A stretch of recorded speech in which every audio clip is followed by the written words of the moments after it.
Hello, এই মুহূর্তে আমরা আছি জকপুর স্টেশনে।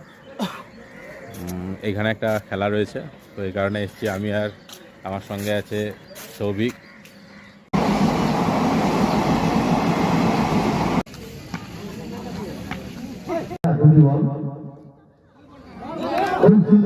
এইমাত্র মাঠে পৌঁছলাম। মাঠে আসতে রাত্রি হয়ে গেছে, যদিও একটা খেলা শেষ হয়েছে, এরপর আমাদের ম্যাচ আছে।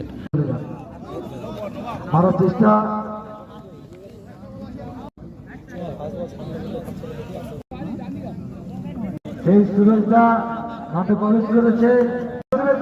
তুমি না বললে আমরা শুনবো না।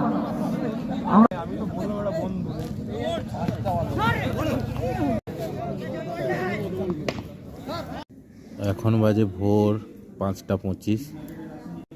খুব ঠান্ডা, ট্রেনের অপেক্ষায় আমরা রয়েছি।